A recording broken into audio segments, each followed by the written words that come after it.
Hello, my name is Saff. Welcome. I am one of the pastors here along with my husband Jordan, who isn't usually on keys, but we've had some illnesses. So unfortunately, I had to step up this morning. And unlike myself, he is a man of many talents. And so he could do that. But we're in this new series called He Is. And we're going to be going through a few of the names of God as we travel into this Christmas season. Who is excited for Christmas? Yeah. Oh, goodness, we like Christmas here. I mean, I love Christmas. My husband is a set the decorations up on the 24th, take them down on the 26th type of guy. I am a let's get them up in September. No, not quite that early, but I'm like end of November kind of girl, and we're easing him into it. We got them up at the beginning of December, so I'm getting there, guys. I'm getting there. But we genuinely love Christmas. He's not so keen on the decorations, but he loves the reason for Christmas, obviously, because the real reason isn't the food, it isn't the presents, it isn't gathering around family, it is Jesus. And that is why we wanted to do this series leading into Christmas of He Is. So we remember the reason, the true reason for this season as we head into it. And we did this thing called pre-event this morning. We do it every Sunday, and it focuses us back on the Word of God. While our volunteers are running around doing all this work to set up this beautiful church. I mean, it's a warehouse, but it's still beautiful. We gather to recognize why we do this. And this morning I said, guys, let's just be grateful. I just want prayers of gratitude this morning. That is simply it for pre-event, because we can get so caught up in this season of Christmas that we forget to be grateful for the very breath in our lungs that God has given us. And so if you find Christmas hard, if it isn't a time that you're overjoyed with, can I just remind you that God is still good, that He is still giving you breath in His lungs. And I thank you that you're here today. And I pray today we learn a little bit more of who He really is. And also, if you are lonely this Christmas, please come and speak to us. We're doing a Christmas Day, just going to plug it now. We're doing a Christmas Day lunch. Kate and Cash, Martin and Judy are hosting a lunch here. Thank you so much, you beautiful servants of Christ. And so if you need somewhere to go on Christmas, come and speak to us. We've got something happening. But we're going to be focusing on Isaiah 9. How can we not? If you don't know it, it is like the verse for Christmas, basically. And it talks about how there is a child given to us, and it goes through a few names. But before we get there, Isaiah is a prophet. And if you don't know what a prophet is, it means the true translation of it is visionary or seer. And we believe it is people that can hear and see things that God has given them and speak it to the people. And so Isaiah here is speaking out a prophecy that he has been given from God into the coming Messiah, into our coming Saviour, that is Jesus. And we get to see that here because it's written again in Matthew when it's talking about Jesus and things. So we know that it is about Jesus. And that's where we're going to be starting in this series. Can anybody guess which name I'm bringing this morning? Not Wonderful Counselor, no? We got it. Mighty God. I mean, I was the only one guessing, but we've got Mighty God this morning. I was thinking, you know what, Christmas, he could be a wonderful counselor, and he is. And he is the Prince of Peace. But there was just something around Mighty God that I couldn't get away from. And so I started, digging into it and researching it and being like, why is this something that I feel like I need to bring this morning? And it's going to be a little bit different from what we believe Mighty God is. We see Mighty God as this thing of He is the victor, He is incredible, He is heroic. But God showed me the true meaning of Mighty God as I was prepping for this. And so these names that Isaiah wrote down for Jesus, our coming Messiah, they are actually a list of names typically given to earthly kings back in those days.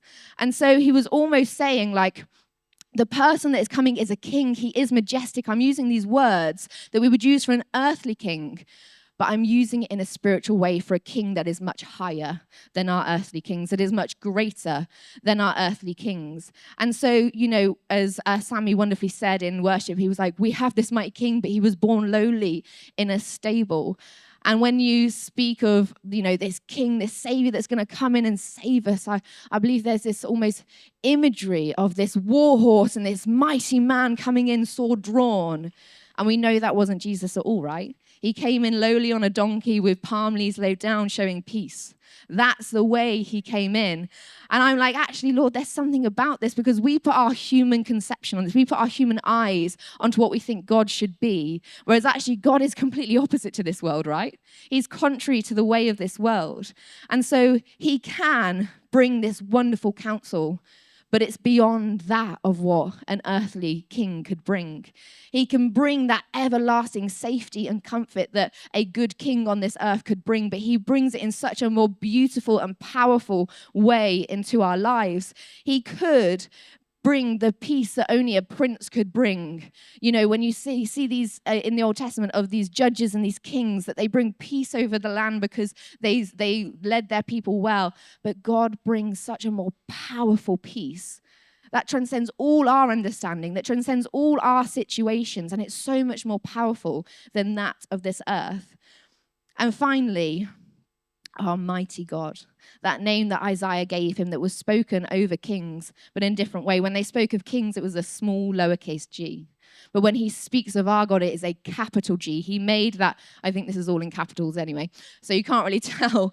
But here there is a mighty G because he's talking about the God of the universe. He's not talking about an earthly king that is, you know, God and Lord over a small nation. This is a God of the universe, the King of kings, the Lord of lords, that reigns over everything, that created everything. And he's making a distinction there, because this mighty God is usually used for people that are of military stance and can lead people in that way, you know, a great leader and valiant in their efforts of fighting. And Jesus does that. He comes and he fights and he leads in authority and power, and he is heroic. We know he is the victor. But there's just something different about the way Jesus brings this mighty God to our lives. And I read it in Deuteronomy 10:17. It says, "For the Lord your God is God of gods, Lord of lords, the great God, mighty and awesome, who shows no partiality and accepts no bribes." And here, once again, I think it's in all capitals, isn't it? This type. But here it says, the God with a capital G of gods and a lowercase g. The Lord with a capital G and lords with a lowercase l. I said G, didn't I? It's been a long night, guys. But it's this thing of they're coming and saying there's a difference. Yes, we might be using the same names to show you, to speak to us humans, that there is this majesty over this man that is coming, but he's completely separate. He is higher and greater than these earthly kings, these earthly lords. He is over the lords. He is the Lord of the lords here on earth. He is the King of the kings here on earth. He is the God of the gods here on earth. What I also want to pull out, which I love, is that he shows no partiality. He takes no bribes. It's like he doesn't care if you are the richest of the rich, if you give all your millions away, if you serve every charity in the world, volunteer everywhere you can. He doesn't care if your heart is not in the right place.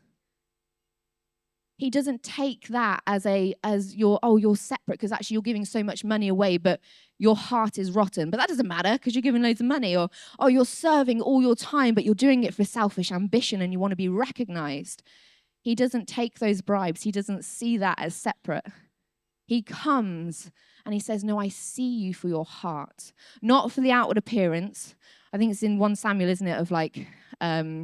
he doesn't take partiality. He doesn't look at the outward appearance of a man, but he looks at their heart. Whereas humans look at the outward appearance and not at their heart. And God's saying, no, I don't take a bribe.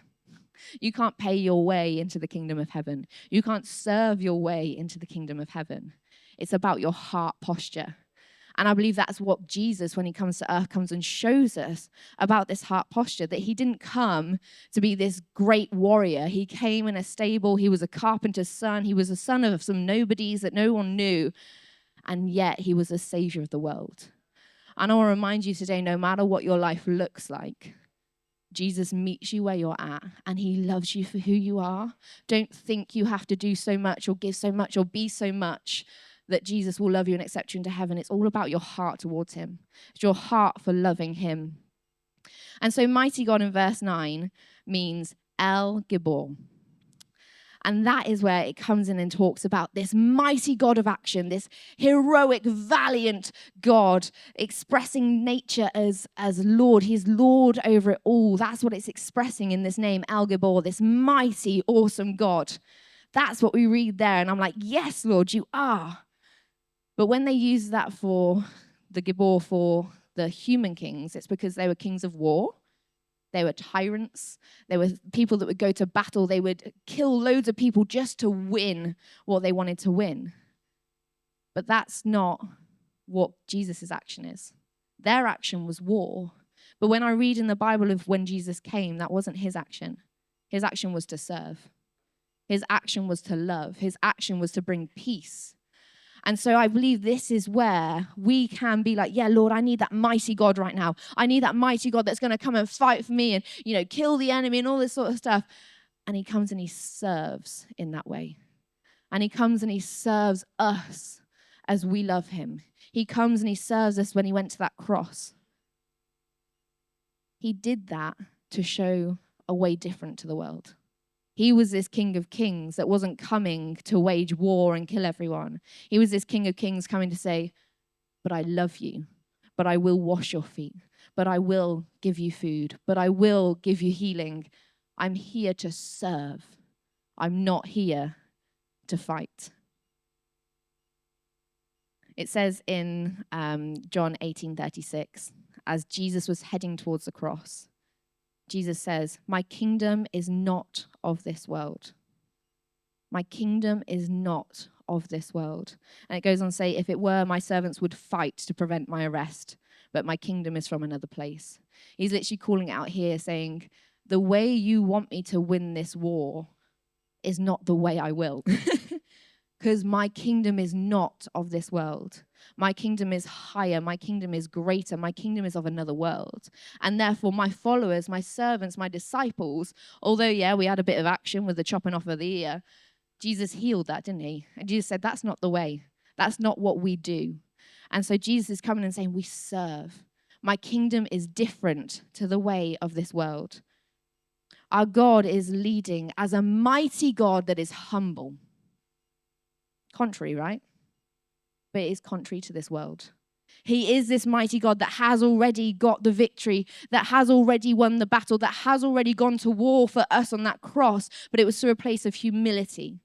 It was through a place of servanthood. Still heroic, still valiant, still the most brave thing you could do, the most brave defender and champion laying down his life for us on that cross. But that wasn't from a place of war. That was from a place of serving. And I think this is where we need to sometimes see this mighty God in our life. We sometimes need to humble ourselves, right?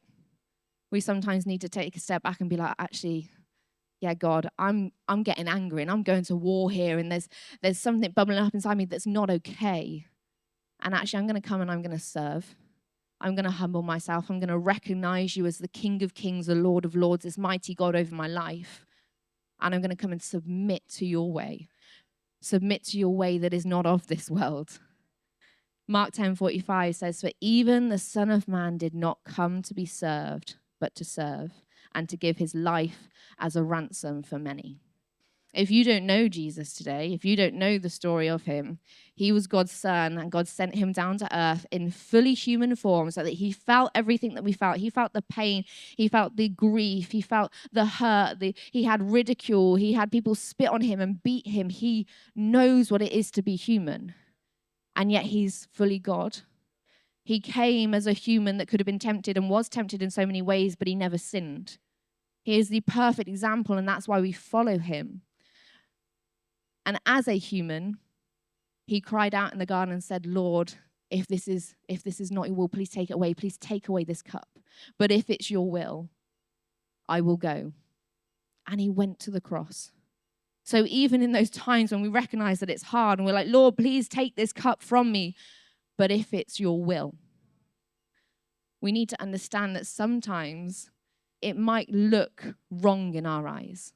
We see it with the worldly view and we're like, but Lord, I just want to fight here and I just want to get the sword out and cut some people down. And it's like, but my way is a way of humility and of serving. And that's his will. That's what he asks.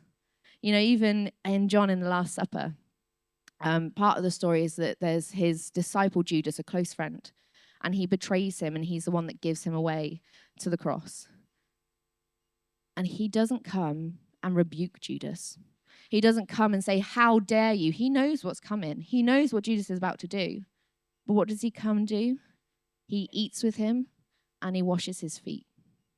How many of us, when people come against us, are we like, oh, I'm going to strike them down, I'm going to get them back, and I'm going to get revenge? And Jesus is there saying, wash their feet. Jesus is showing us a true example of what it is to be a mighty God. Higher than the anger, higher than the revenge, higher than all these things that we want to get back at. To come in humility to serve them. To come in humility to love them. I shared last week, a couple of weeks ago, we went on a few church plants and we did get threatened a few times on these church plants. One of them was in Kenya. We had this guy, I won't name names, but he came to the church and George was going to meet him one time. And he didn't have a phone or anything. So they were like, okay, this Thursday, we'll meet at the beach. We'll meet at this beach bar right here. Meet at 11 a.m. I'll see you then. George didn't realize that Thursday was his birthday. And so we had a party planned and everything. And I was like, oh, no. And so we did forget. And so that is our fault. That's bad on us. But the next time we saw him at the beach, he used to sell coconuts. And he had a big knife. We called it machete. I don't think it was quite a machete. But it was a big knife that he would use to chop the coconuts up. And he came with his knife. And he's like, where's Jordan? I want to fight him. And I was like, oh, no. There's me as a wife being like, my husband's about to die. And we had two other guys on team, Hugh and Matt. And we got trained in self-defense going out to Kenya and everything. So they were there ready. They were like, we're ready to fight. And Jordan, I am so sorry. This is my fault. I am so sorry. I have really let you down. And he didn't come guns a-blazing he's got a knife. I'm ready to fight. He came in humility of no, I really was wrong. No, I'm here to serve you. I'm so sorry. Let's try again. Let's meet up next time. Let's meet here. Let's do this. And he came with humility. You know what immediately he did? He went, oh, okay. And it just stopped the situation. And that's what Jesus does, right? He comes into our life when we're like, guns are blazing. He's like, stop, child. Give it to me. Give it to me. Let me help you.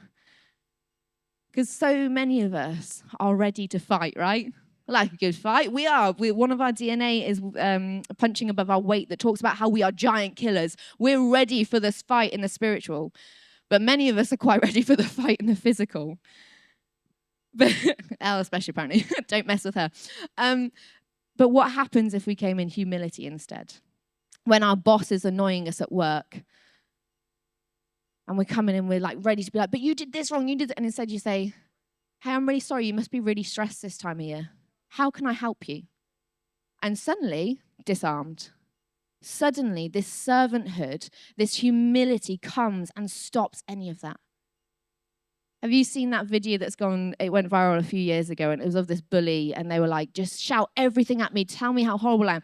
And this person was going at them, shouting names at them, and the person was like, I'm really sorry that you don't feel loved right now.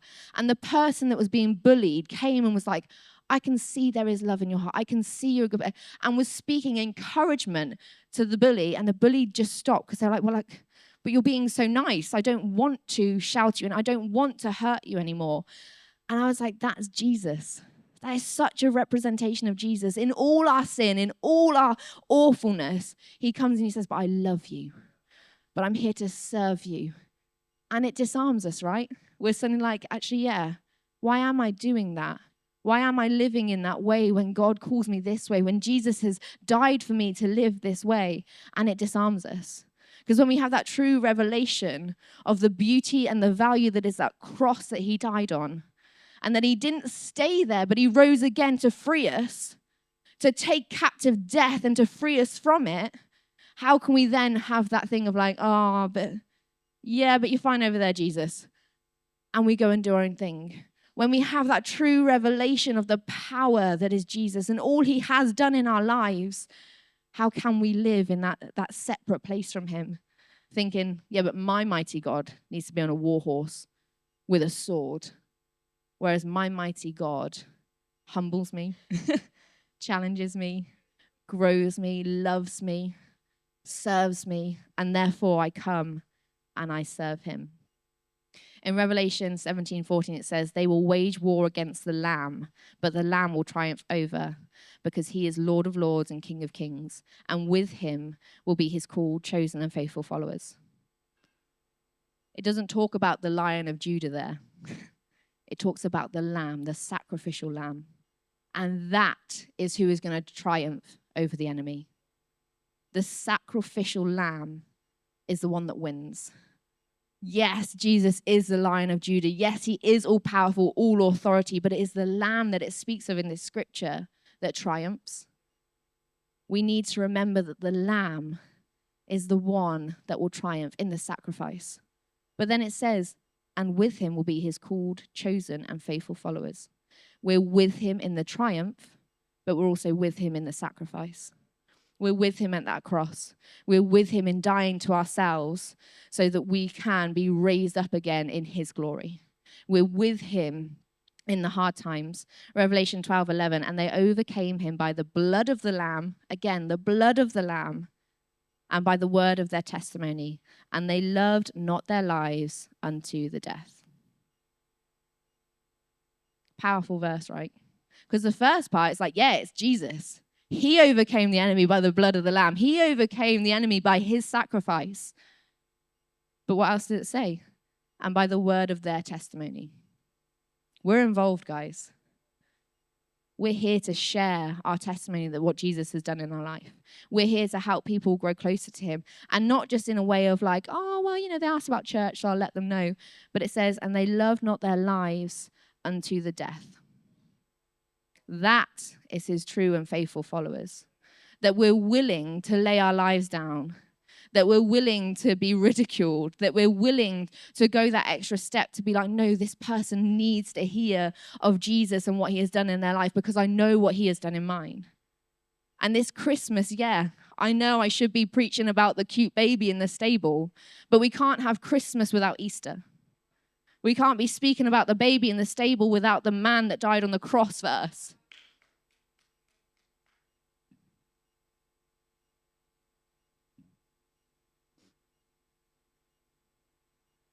I get passionate about this because Jesus saved my life. And yes, that wonderful baby born lowly in a stable was the start. It was that man that went to the cross is why I'm standing here today. And I don't want to just speak about the beauty of Christmas and the wonderful gifts that we get. I want to speak about the true life of Jesus. Because that's what changes us. That is what moves us. And so when we look at the world and humanity and these gods and these kings with the lowercase letters are waging war in the physical, and that's their action to take revenge, the action of our mighty God with the capital G was waging war in serving and sacrifice. And that should be the better way that we know. That should be the way that we wage war, in serving and sacrifice. This Christmas, what's your action? What's your sacrifice? Is it serving someone on your street? Maybe it's a neighbor you know is a bit lonely at Christmas, and you're like, actually, I'm going to sacrifice my family Christmas this year, and I'm going to invite them round. I'm going to bless them and welcome them into my family. Maybe it's actually you hear about our Christmas giving campaign and you're like, you know what? I don't need 20 gifts for my partner, my kids, my family. I'm going to give up 5 of them and I'm going to give to the Christmas campaign instead so they can bless the homeless, so they can bless the care leavers, so they can bless people in this church that have nothing this Christmas. Maybe it's that you're going to start serving in the church because you're like, you know what, actually? I feel like there is something that I'm missing out with God and his church. There's something in community that I need to step up in because I tell you what, the way I met Jesus best was I didn't know him before I started serving this church. 11 years ago, I came in not knowing Jesus at all, not knowing what the heck I was getting into. And I met the best community that showed me the way Jesus lives. They showed me the servanthood. They showed me the sacrifice. And that is why I'm still here today, because I got to serve his bride. And it showed me a piece of his heart. It showed me a piece of who Jesus was.